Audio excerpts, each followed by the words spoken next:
Muito além das nuvens. E o Muito Além das Nuvens tem hoje, olha só que curioso, nosso co-host, o Júnior Machado, fundador e CEO da Opus Tech, vai ser entrevistado de hoje. Vamos falar sobre empreendedorismo, vamos falar sobre sonho, vamos falar sobre Opus Tech e vamos chegar, né, onde fica o Muito Além das Nuvens. Seja bem-vindo, Júnior. É a mesa dessa vez como convidado, como entrevistado, como objeto da nossa conversa. Obrigado, Conte. Obrigado pelo convite. Olha só. Tô muito honrado pelo convite, fazer parte aqui desse podcast maravilhoso Que aí. bom. Né? Seu Gostou do nome? convidado. Muito Além das Nuvens. É um nome muito bacana, né? Sugestivo, né? Sugestivo, olha aí. Muito sugestivo.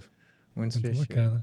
Mas vamos lá, vamos ver o que me aguarda aí, o que você me apronta aí, Conte. Na verdade, a gente vai colocar você no divã aqui, cara. Então, como todo sonho que ganha vida e vai para muito além das nuvens, né? Um dia ele começa. Então, eu queria que você começasse falando um pouquinho sobre a carreira, sobre a experiência, quem que era o menino Júnior alguns anos atrás, antes da Opus existir. O Juninho? O Juninho, menino Juninho. O Juninho. Né? Como começou essa peleja? E você sabe que tem muita gente que me encontra ainda... Chama de Juninho? É o Juninho. Aí pegar, hein, gente? Aí fica Juninho, né? Conte, para contar minha história, né? Eu sempre brinco e falo que ninguém, acho que se perguntar para nenhuma criança que, sei lá, não tenha nenhum tipo de superdoção ou qualquer tipo, sei lá, qualquer tipo de neurodivergência, você nunca vai perguntar para ela, o que você quer ser? Quero ser empresário, né?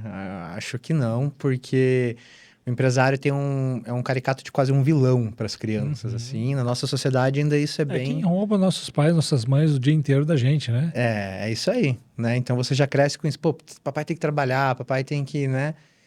E, pô, papai tem que trabalhar, e às vezes a gente mesmo leva para casa e fala, pô, meu chefe é um chato, né? E você vai olhar no filme, às vezes aquela caricatura do Big Boss, aquele cara, né, meio Dr. Pimpolho, Doutor Pimpolho. Dr. Pimpolho, né?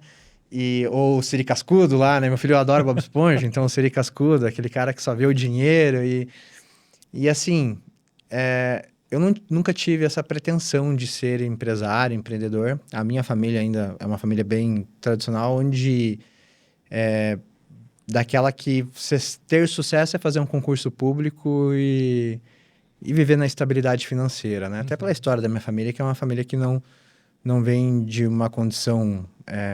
eles mudaram a vida deles, né? Mas a condição da minha mãe, dos irmãos dela e do meu pai ainda era muito pior.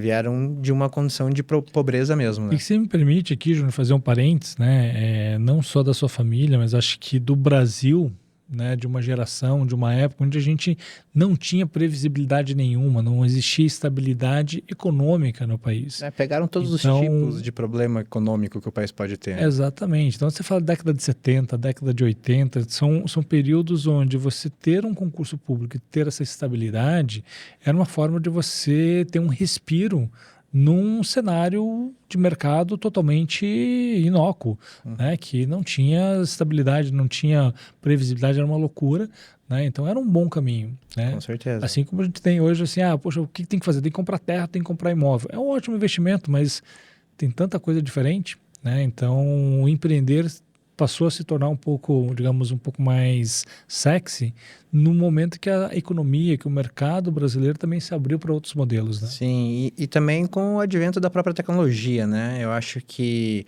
as .com, né? Que teve a crise das .com nos anos Estávamos 2000, lá, né? Estávamos lá. Depois quero saber o que você estava fazendo no ano 2000. E nesse momento, né, que teve essa digitalização dos negócios, né, que começou os e-business, né, a surgir, permitiu com que as pessoas olhassem para o empreendedorismo com mais carinho, né? Depois veio a era dos apps, né? Então todo mundo tinha aquela ideia de app, né? Você tava lá no boteco bêbado, você tinha um app. Precisa fazer um app, tem uma ideia fantástica. E sabe o que é legal? Todo mundo, você pega um app que viralizou, que ficou... Todo mundo teve essa ideia antes já, né? Então você olha assim, cara, já escutei todo mundo que já teve a ideia de fazer um Tinder antes do Tinder nascer. Todo mundo já teve a ideia de fazer um Waze, né? E eu não duvido né? Eu não duvido. E o que mostra que você ser empreendedor também é você ser um cara corajoso, né? E mais que você ter ideia, você ter a coragem De de fazer executar, acontecer. né? Coragem de e executar. competência, né? Exatamente, né? Porque você...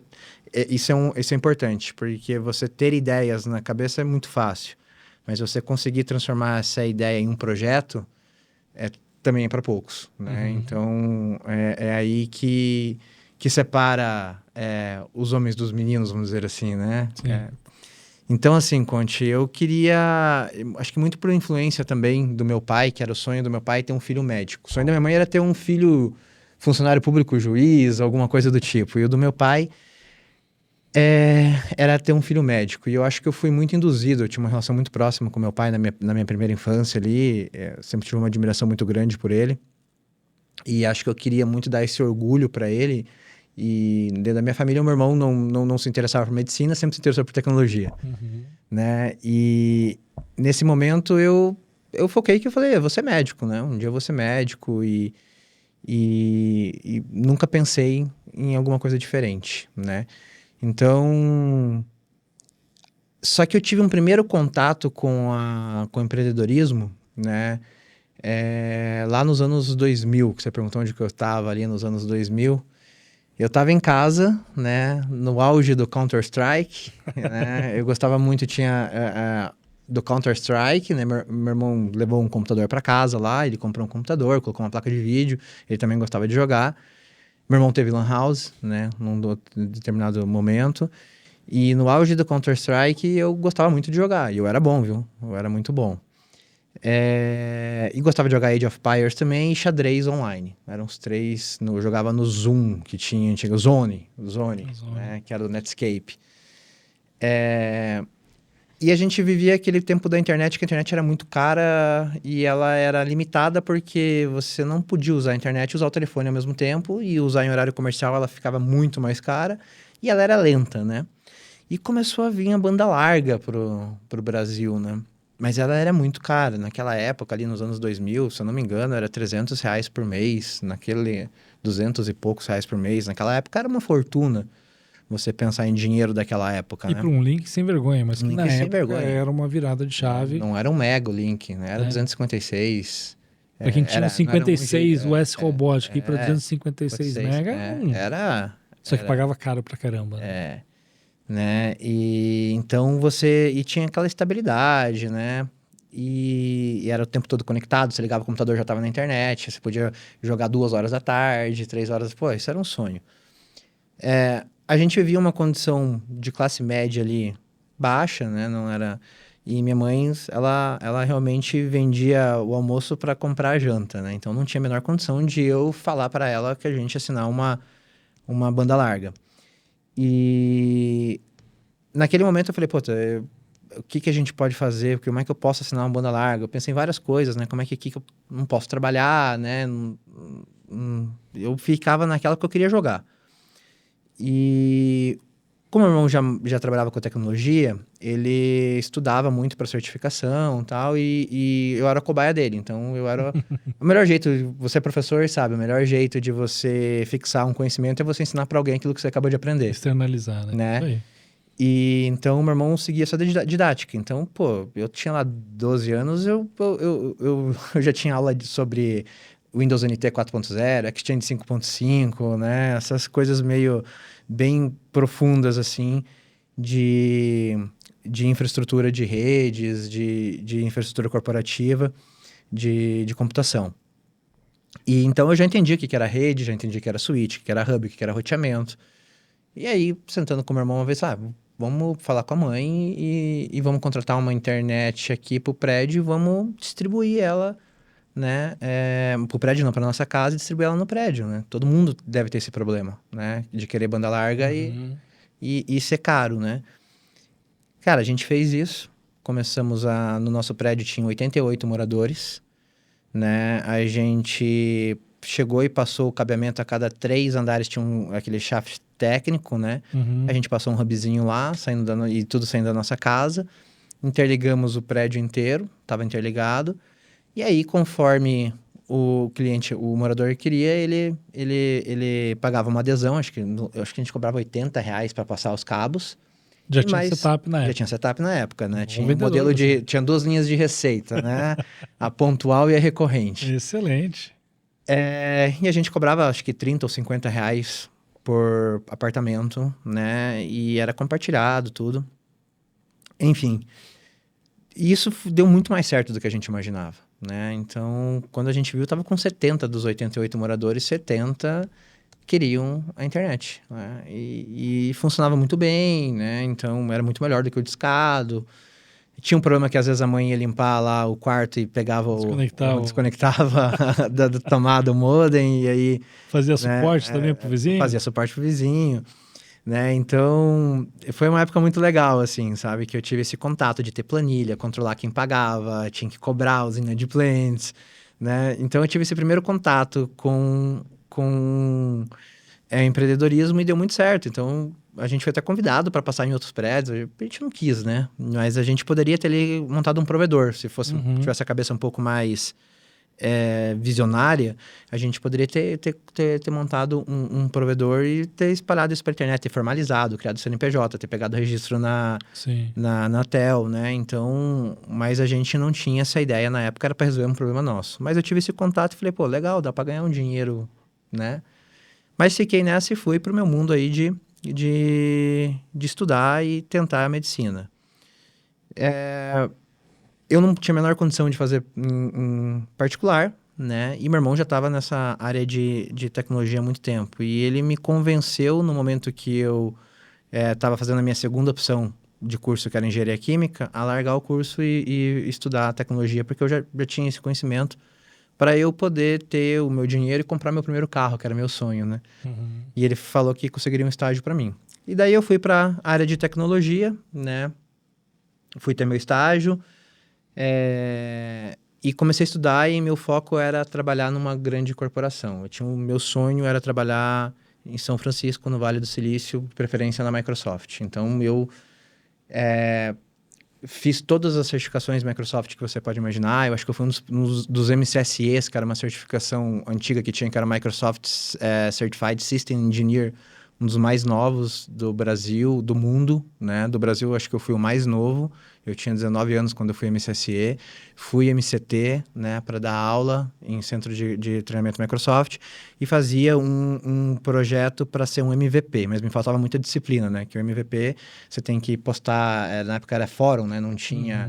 rede social, não tinha LinkedIn, você tinha que ajudar as pessoas nos fóruns da Microsoft, você tinha que meio que trabalhar de graça para você gerar uma reputação, e eu não tinha essa disciplina de entrar em fórum, não gostava muito. Mas eu já estava planejando, meu sonho era ser um MVP para eu estar em evidência para a Microsoft e trabalhar... Você sabe o que você está fazendo aqui hoje, né? Eu estou fazendo exatamente o que eu não gostava de fazer. Né? E eu tenho total consciência que eu caí na minha armadilha. A vida dá as voltas, né? A minha avó falava, ela capota, né? Ela não dá a volta, ela capota. Muito bom.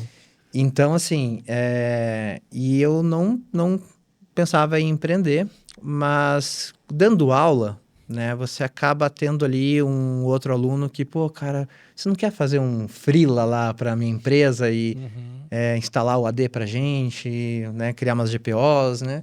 E aí a gente foi pegando contrato de suporte, quando viu tinha uma empresa, né? E antes disso eu trabalhei numa uma grande empresa de logística, onde eu tive a oportunidade de todo esse conhecimento que eu adquiri teórico botar na prática, montando o data center deles, né? E aí eu fui para abrir minha empresa, né, em 2011, e de novo, muito parecido lá com aquela época da internet, eu vi que a computação em nuvem estava vindo com força, porque movimentos de cliente saindo, a gente tinha bastante cliente de contrato de suporte de Exchange, né, que é o servidor de e-mail, e a gente viu que os clientes estavam tirando esse e-mail de dentro de casa e indo para o Microsoft 365, que é um serviço em nuvem. E aí a gente pegou e falou, cara, a gente vai perder muito cliente, a nuvem tá vindo, né, vamos montar um data center? Puta, vamos montar um data center, cara, que loucura, como é que a gente vai fazer isso, né? Então, a gente olhou para os data centers de Curitiba, né, o que a gente podia pagar, a gente foi para um data center mais barato, vamos olhar para nossa carteira de clientes e vamos vender backup em nuvem, que é o mais barato, né, e vamos ver se isso vai dar certo. E isso acabou dando certo, acabou indo e a gente fechando mais cliente, e aí, naquela época, o link dedicado era muito caro para as empresas ainda, mas a gente sabia que isso ia acabar, a tecnologia ia acabar resolvendo isso muito mais rápido do que na época que a gente tinha internet no prédio, né? Então, já ficava muito mais barato. Então, quando os links começaram a baratear, a gente já estava com uma estrutura de nuvem meio que pronta para rodar, né? Então, a gente, em 2013, mudou, pivotou o negócio 100% para nuvem, a gente não pegava mais contrato de suporte, a gente já tinha algumas grandes empresas ali abaixo da gente, e mudamos o nome para OpusTech em 2016, né? Focamos a empresa 100% em nuvem. E desde 2016, a gente está nessa jornada de levar as empresas para muito além das nuvens, né, Conte? Ah, que legal. E que momento dessa jornada você entende que deixou de ser uma aventura, deixou de ser um caminho que as oportunidades foram te puxando para se tornar um negócio de fato, para se tornar o seu negócio? Em 2018, quando eu tinha empresa, então era eu e meu sócio, que era meu irmão, né? E ele cuidava mais da parte de gestão e administração, eu cuidava da parte técnica, né? Em 2018 decidimos ir por caminhos diferentes, eu continuei com a Ops. E naquele momento eu me vi um pouco perdido, porque eu não sabia nada de gestão financeira, gestão administrativa, eu sabia entregar e sabia vender, né? Mas vender o meu produto, eu não tinha técnica de vendas, metodologia, nada. Então ali eu acabei me vendo um pouco perdido e eu entendi, falei, cara, eu preciso evoluir, preciso entender melhor o que é o meu negócio, né? Porque eu estou trabalhando muito para o meu próprio negócio e eu vendia, eu entregava, né? A gente tinha ali 4, 5 pessoas no time, era uma equipe bem reduzida, mas eu entendi que a gente tinha um potencial muito grande porque a gente entregava de uma forma muito diferente o nosso negócio, né? Então, a gente realmente sempre teve uma preocupação maior com a qualidade de entrega do que o mercado. Porque a gente não é que a gente tinha aquela questão de cliente-centrismo, eu nem sabia o que era cliente-centrismo. Mas a Opus tinha sempre um propósito que veio dos fundadores nosso, né? Era um propósito nosso de servir bem as pessoas. Isso vem desde lá da internet no prédio, né? E a gente entregava, a gente se preocupava com o negócio do cliente. Então, se o cliente estava parado, doía na gente. Então, isso fazia com que o nosso nível de entrega era muito percebido pelos clientes e a gente olhava, eu tenho um negócio que o mais difícil do business é você reter cliente. Eu tenho um negócio que ninguém vai embora, né? Então, se eu conseguir escalar isso aqui, eu posso ter um negócio realmente muito maior, né? Mas agora eu tenho que entender um pouco mais de gestão de pessoas, e porque eu fiquei ali meio perdido nessa parte de liderança, montar time, gestão de pessoas.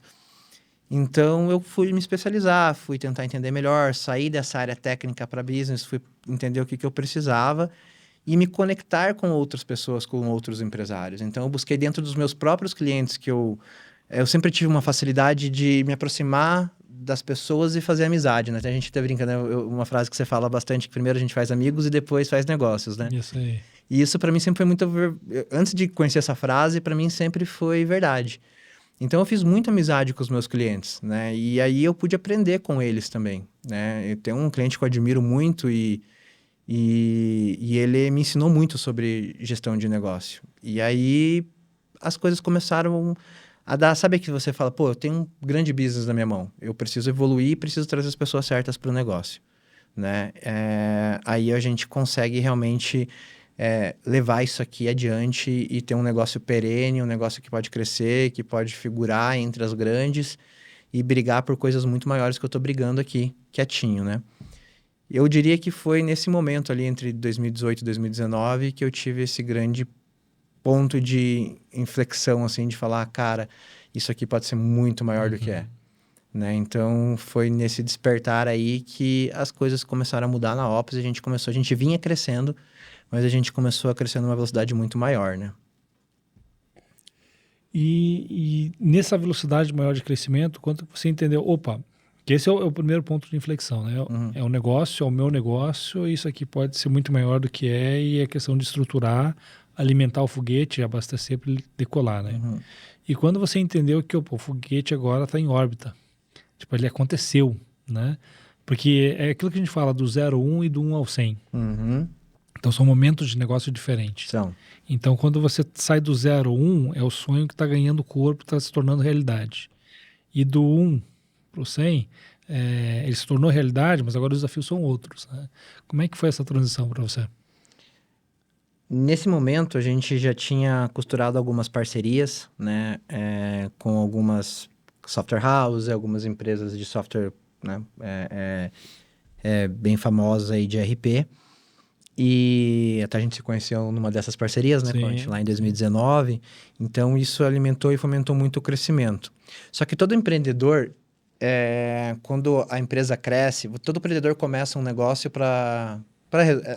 encontra um problema a ser resolvido, mas a grande lição que desse do 0 ao 1 que eu falo, muito empreendedor tenta buscar propósito na tua empresa do 0 ao 1. Não, você não tem propósito. O propósito da empresa é parar em pé. Uhum. Né? Então, qual que era o propósito da Opus do 0 ao 1? A proposta da Opus 0 ao 1 era parar em pé, funcionar, sobreviver aqueles famigerados 2, 3 anos nebulosos do empreendedorismo brasileiro, Sim. né? Fazer para pagar imposto e sobrar alguma coisa para o dono, né? Poder botar um dinheiro no bolso, né? Então, é basicamente isso que é o propósito do 0 a 1. Aquela ambição, aquela coisa bonita, é importante para a empresa, mas tem um momento certo, né? Então, em 2000, ali que eu digo ali, em 2018, 2019, né? Que eu tive esse ponto de flexão e a gente começou a costurar essas parcerias e alavancou muito o crescimento da Opus. Eu ainda tinha um pensamento muito conservador de dar passos pequenos, porque eu via o negócio crescendo, mas eu tinha medo de dar um passo maior do que eu poderia dar e ver aquilo tudo se arruinar. Então, cair atendimento, a qualidade de atendimento, eu fazer uma escolha técnica errada e botar alguma coisa em risco do meu cliente. Tudo isso me botava muito medo de poder evoluir mais rápido. Mas o negócio estava crescendo organicamente muito mais rápido do que eu, como empreendedor, estava crescendo. Uhum. Então, foi o segundo ponto de inflexão que eu falei, preciso de ajuda. Né? E aí, comecei a procurar grupos de empresário, comecei a me desenvolver, a ler mais livros sobre negócios e entender o que o meu negócio precisava para ser realmente um negócio de fato. Né? Como é que eu estruturava aquilo, quais eram os indicadores que um business precisa, quais eram os demonstrativos financeiros que uma área precisa.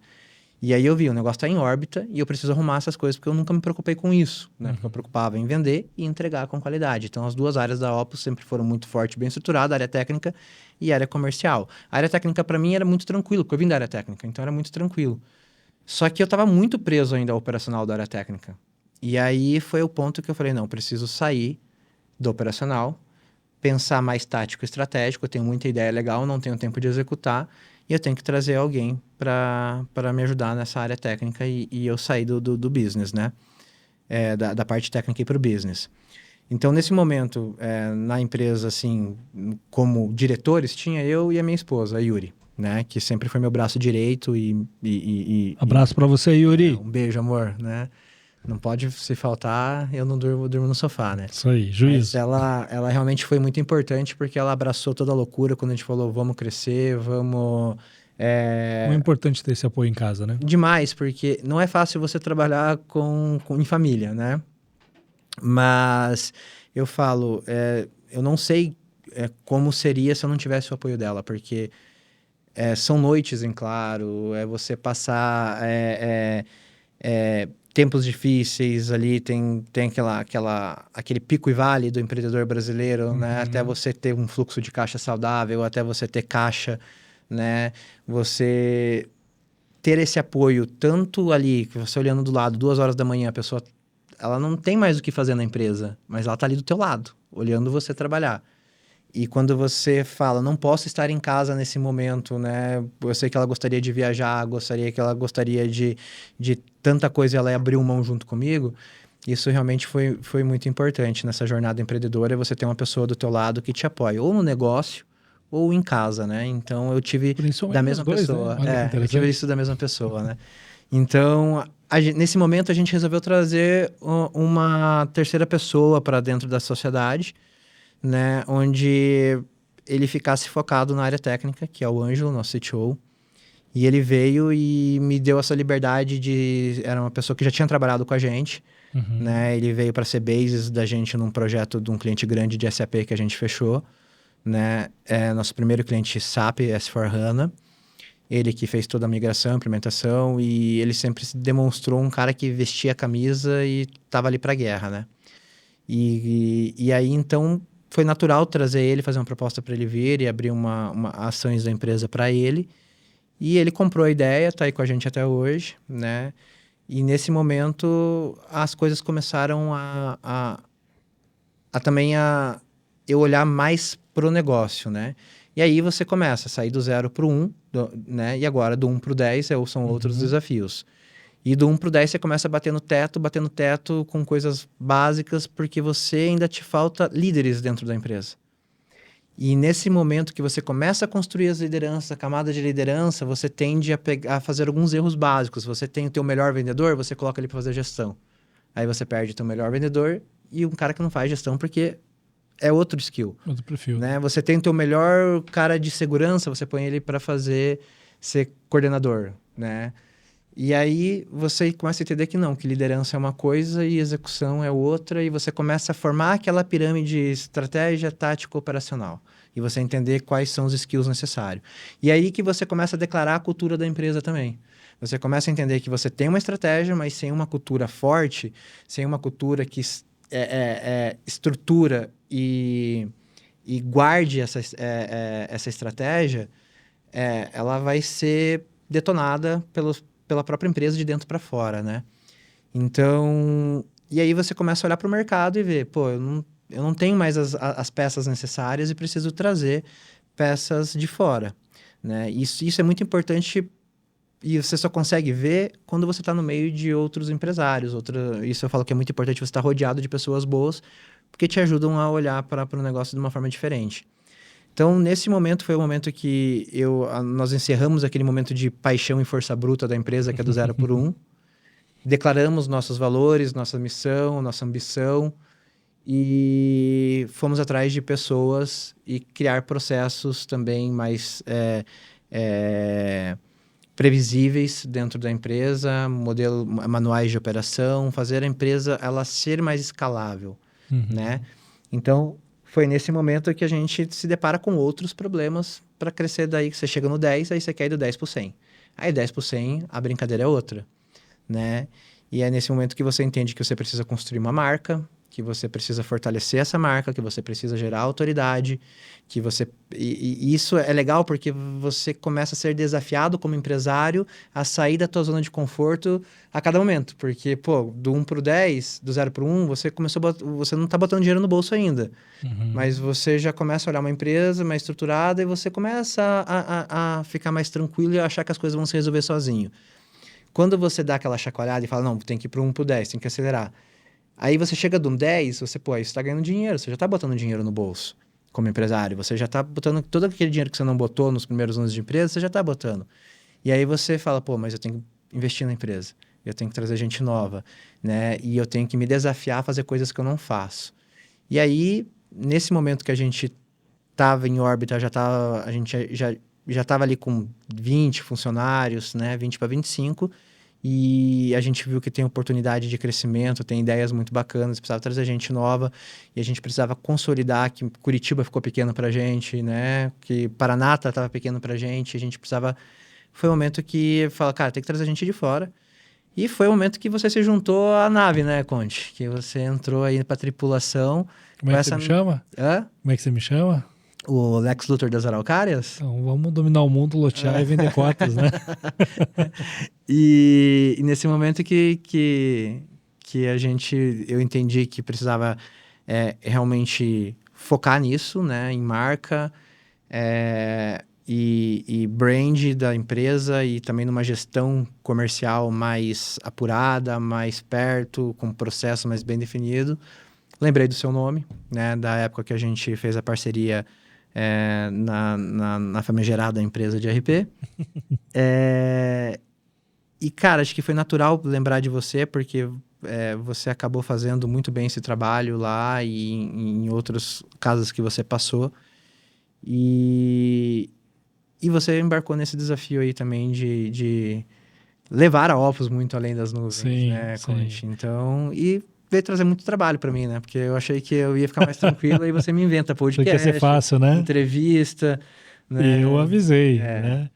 Bom, então publicamente aqui eu agradeço, né? Agradeço pela confiança, pelo desafio, né?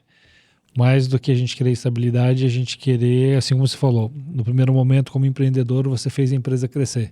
No segundo momento a empresa te fez crescer, né? exatamente. Então, mais que a confiança é a gente ter desafios que façam a gente crescer, a gente buscar novos resultados, a gente desenvolver novas habilidades, né? Então, você está aqui, né? Tipo, fazendo um podcast. Imaginou isso há 2 anos atrás? Cara, meu Instagram era fechado e eu tinha acho que 30 seguidores e eu sou totalmente avesso, eu não sou um cara tímido, Uhum. mas me expor é algo que não me tira Não é totalmente da minha zona confortável, de né? conforto, né? Sim. E tá ficando um pouco mais tranquilo agora, viu, Conte? Mas é difícil, né? Lembra do primeiro vídeo lá na Smart fez. City que você uma vez eu gravar? A Lembro. gente ficou acho que 40 minutos para 40 minutos gravar. nada, homem. A gente ficou umas 4 horas para gravar de 4 minutos. Aí você gravar o vídeo lá, gravou em 30 segundos o vídeo. O vídeo tinha 40 segundos, você gravou em 30. Então eu falei, cara, não vai dar. Não vou conseguir. Não, mas é prática, né? E se permitir isso, que é muito bacana. Eu falo assim, vai ficar ruim, vai ficar péssimo. Se você entender que o primeiro vai ficar péssimo e o segundo vai ficar um pouco menos pior, você se permite um crescimento. E naturalmente, quando a gente sai da zona de conforto, que a gente quer fazer algo novo, a gente quer fazer algo tão bem feito quanto a gente faz o que a gente domina. E não vai ser assim no começo, né? Tudo que a gente pega para fazer no começo é uma curva de aprendizado. Então você não vai chegar jogando no ataque do Corinthians se você não fizer. Vai, Corinthians! Vai, Corinthians, né? Porque você tem que fazer os fundamentos, você tem que passar por algumas arrebentações, tem que fazer uma escalada. Para poder chegar e jogar o campeonato, jogar a final e vencer o título, né? Então, muita gente trava porque ou não se permite, ou tem a paura, né? Aquele pavor de ser avaliado, puxa, mas não vai ficar bom, não vai ficar no meu padrão de qualidade, então não quero fazer. E nunca se permite a fazer algo novo, né? Então, acho que uma empresa de tecnologia, uma empresa que promove tanta inovação, né, tanta transformação dentro das empresas, tem o fundador que vem para uma mesa de podcast quebrar a barreira ali do se expor, né, e fazer uma co-ancoragem comigo aqui num projeto desse, mostra o que a gente está disposto a fazer para crescer, como pessoa, como gestor e como negócio, né? E a gente está aprontando algumas coisas bacanas, né? A gente está chamando a atenção, estamos incomodando, tem empresa que ficou incomodada no passado com uma ação nossa, né? E a gente falou, nosso garoto propaganda, né? que bom, porque a gente achamos o melhor, né? Vai um abraço aí pro nosso querido Pablo Spire. Vai, Torinho! Fez uma campanha muito bacana pra gente em 2025, né? E a gente tá ousando, a gente tá experimentando, a gente tá fazendo coisas e parece que deu resultado, né? Deu resultado, né? A gente vinha crescendo um número expressivo ao longo do ano de uma forma um pouco mais orgânica, de 27%, né? Uhum. 25%, 27%, o penúltimo ano tinha sido 27%, esse ano batemos 54% de crescimento, onde nossa meta era 30%. Tem um sino aqui, ó, tem, né? A gente fez um bom Incomodamos resultado. a nossa vizinhança com a buzina lá, né, Conte? Tivemos que parar com a buzina. Uma das metas que o Júnior me deu foi levar uma multa no condomínio. A multa não veio, mas o vizinho ficou incomodado, né? Mas a gente colocou um sino, agora a gente vai fazer o prédio tremer. Vamos. E a gente também levamos a Opus Data Center para São Paulo esse ano, fizemos muita coisa bacana. Uma expansão bacana, né? Eventos, né? Smart City, acho que foi um evento emblemático, né? Emblemático, bem fora da caixa, né? Foi um evento que a gente construiu ele do começo ao fim, né? E ficou muito legal, trouxe bastante frutos também de negócios, de networking pra gente também, né, Conte? Mas, cara, me conta, deixa eu te entrevistar um pouco. Olha só. Eu nunca te perguntei isso, deixa eu te perguntar, o que te motivou a vir pra Opus, cara? O que te chamou a atenção? A gente já se conhecia, né, de parceria do passado, uma parceria que deu muito certo, né? Acho que o momento da Opus, o meu momento foi muito, sabe, encaixou muito bem, né? Eu saí de uma experiência que não foi tão boa de mercado, dei um tempo com outras carreiras, né, como professor, palestrante, podcaster aqui, né, e estava no momento, puxa, agora eu preciso voltar para o corporativo. Fiquei 1 ano e pouco ali curtindo muito meu filho, estava numa fase da infância legal, na pré-escola ainda, que eu podia matar aula com ele, ir no McDonald's e brincar no parque depois. E naquela virada de ano, fazer planos, puxa, é o ano para voltar. Ou eu vou empreender, né, vou ter o meu todo amarelo, ou eu volto para o corporativo. Se empreender agora, eu não volto mais para o corporativo, estava nesse dilema. Minha esposa também é muito parceira, muito cúmplice, né, nos projetos, a gente decide muita coisa junto. Beijo pra Zeli. Beijo, meu amor. Vai esquecer. Juízo. Mas ela falava assim, nossa, eu vejo o gás que você dá, fica virando noite aqui, fazendo os projetos, trabalhando para você, o quanto você está feliz fazendo isso, né? Fazia tempo que eu não te via nessa pegada. Mas você gosta de um crachá, né? A gente nem tem crachá na Opus, né? né? Mas eu falei, não é o crachá, mas é a continuidade. Né? Eu por muito tempo fui agência, fui fornecedor, então você fazia aquela campanha, fazia o job e tapinha nas costas e prêmio, um monte de coisa legal. Mas e depois? E depois agora com o cliente. Né? Quando eu me tornei cliente, o que eu me apaixonei? Pela continuidade da estratégia, da visão de longo prazo. E quando você é fornecedor, você vai fazer uma consultoria, você vai fazer um job, você vai fazer uma campanha, por mais que seja um cliente recorrente, a estratégia é do cliente. Né? E ser o cliente, ser a empresa, ser o gestor que toca isso brilha o olho. E nesse momento de voltar para o corporativo, eu entendi o momento da Opus. Né? Puxa, chegamos no 10, agora do 10 para o 11, desculpa, do 10 para o 100, tem um momento aqui. Eu falei, puxa, eu posso contribuir.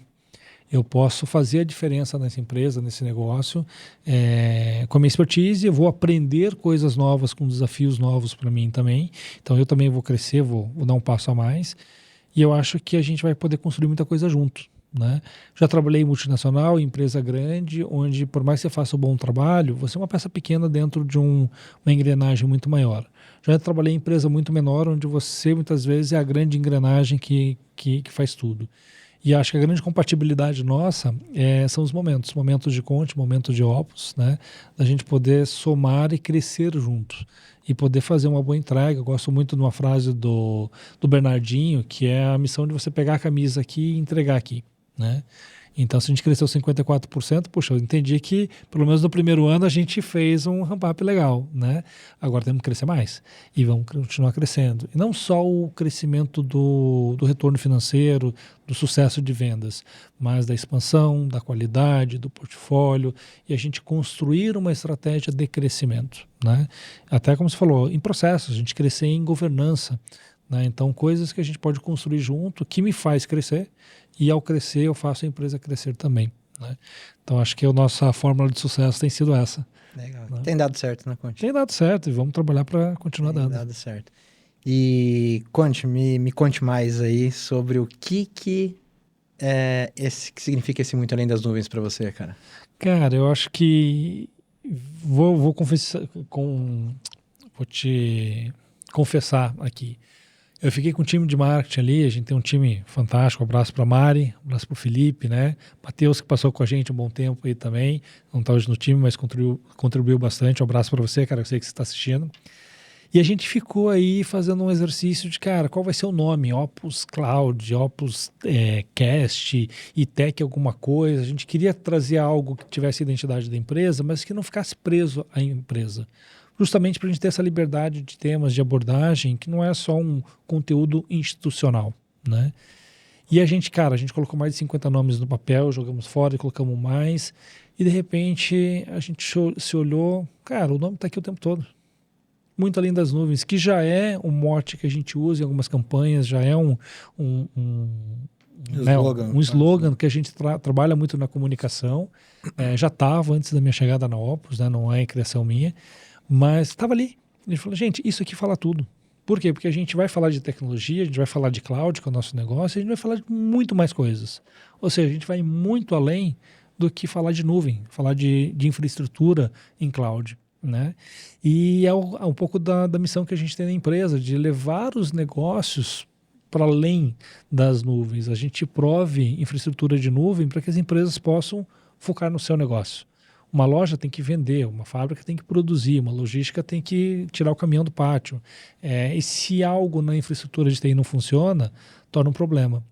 E geralmente a TI é lembrada quando o problema acontece, né? Exatamente. E a gente quer ser um provedor de soluções com tecnologia que permita que as empresas não fiquem olhando para a tecnologia. Possam olhar para o seu core business, para aquilo que ela foi fundada, para gerar negócio na sua área de atuação.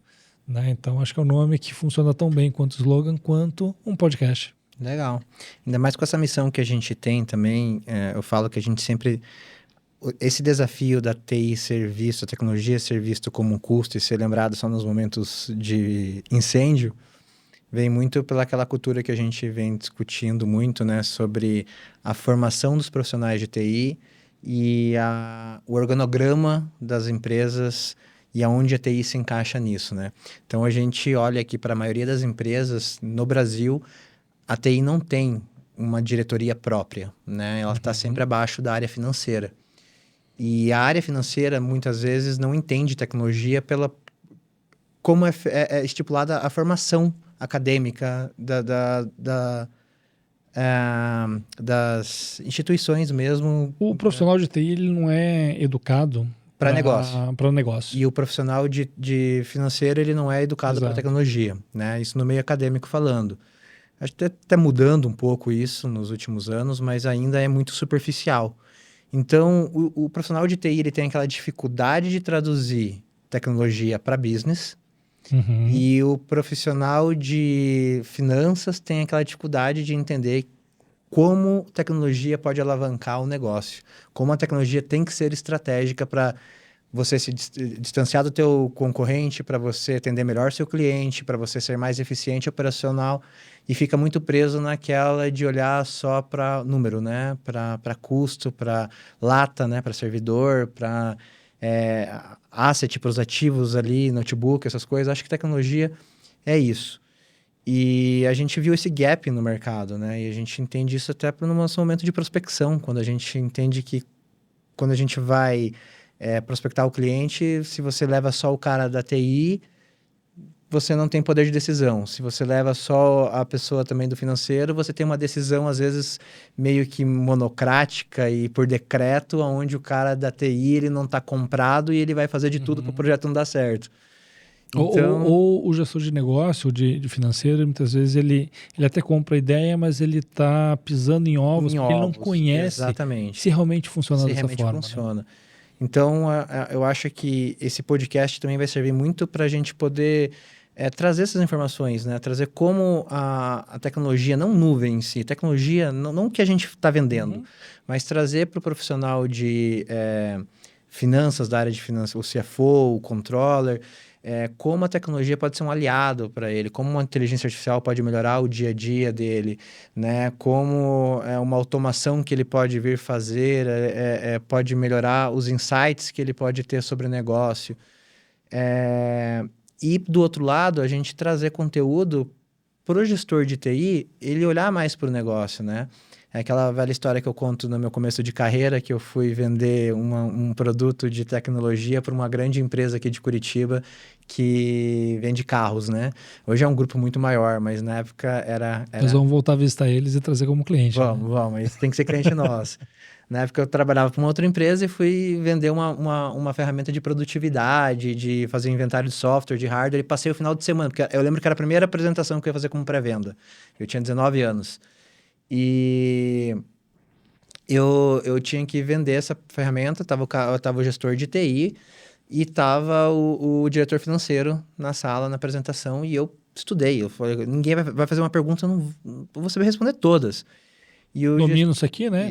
Domino, estou estudando, né? Então, o gestor de TI fez todas as perguntas, sabia onde ficava cada tela do produto, abria o notebook, foi um espetáculo. Eu olhava pro cara, o cara tava vibrando, é isso que eu quero, é isso que eu preciso e tal.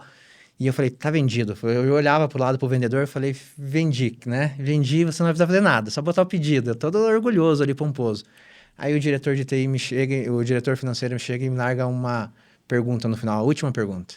Gostei muito da apresentação, tudo bem, mas como isso vai me fazer vender mais carro? E da tela azul. Daí bugou. Aí eu olhei pro cara lá, ensinando a responder essa, eu respondi todas, pô. E aí eu entendi que eu tinha que entender de negócio. Eu tinha que traduzir isso, eu tinha que saber... a pessoa da TI, ela tinha que saber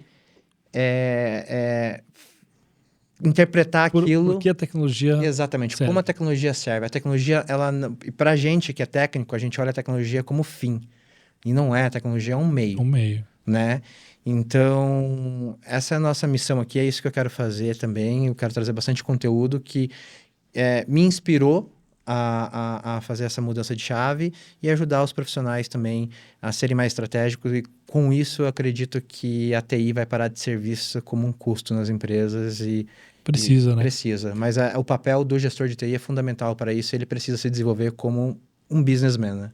E olha só, estamos no segundo quarter do século XXI. Se você é da área de negócio e não entendeu que tecnologia faz parte do seu negócio, você tem um problema. O seu concorrente já entendeu. Ele já entendeu. E o seu cliente também, porque ele está esperando por mais conveniência, por mais comodidade, por uma experiência melhor.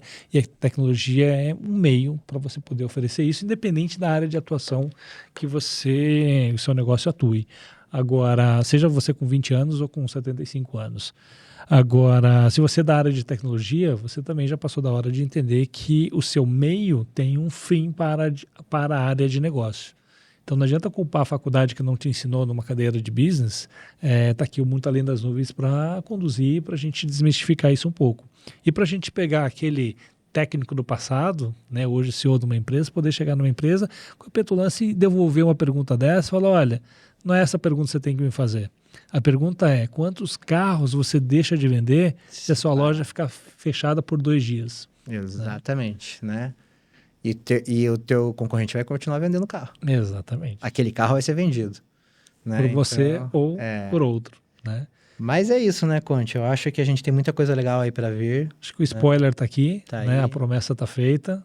Né? E agradeço você por ter aceitado esse desafio, né, de levar a Opus para muito além das nuvens, para a gente conseguir alcançar o nosso objetivo estratégico, né? Tem muita mudança vindo por aí, a gente tem muito produto novo para lançar, né? Tem muita coisa legal para fazer juntos aí, tenho certeza. A gente tá com sede, né? A gente tá com sede, né? A gente tá com sede e com fome também, né? Então... E sabe uma coisa que a gente tem, ao longo dos episódios vocês vão conhecer um pouco melhor, a gente já tem lá dentro da empresa a figura do Claudino, né? Quem é o Claudino? Sabe por que surgiu o Claudino? Eu lembro que você apareceu com isso lá na tua mesa e vocês são tudo maluco, né? Vocês começaram a inventar nome para as coisas, né? Todo mundo tem algum nome lá, todo bicho que aparece lá tem um nome. E Claudino é o nosso dinossauro. É o Cláudio, vem de Cláudio, essa brincadeira do Cláudio, Claudino, que é o dinossauro. Você, gestor de TI, você, gestor de negócio, que ainda está vivendo no mundo on-premise, com um servidorzinho embaixo da mesa, sem fazer backup, sabendo ou não se a sua empresa vai abrir amanhã, vai ficar 2 dias sem vender carro, você é um dinossauro. Você, é Claudino. Então não adianta espernear se o meteoro cair na sua cabeça. E o que a gente está fazendo é justamente transformar o mercado, seja pela área de TI, seja pela área de negócio, exterminando embora a gente gosta do Claudino, né? Mas como um bichinho de estimação, não na gestão das empresas. Então a gente leva a tecnologia, a gente promove essa transformação digital para que a sua carreira e para o seu negócio possa escalar e ir para onde? Muito além das nuvens. Então vem com a gente, esse foi mais um episódio do Muito Além das Nuvens. Eu sou Alexandre Conte. Eu sou o Júnior Machado e esse é o Muito Além das Nuvens. Vem com a gente.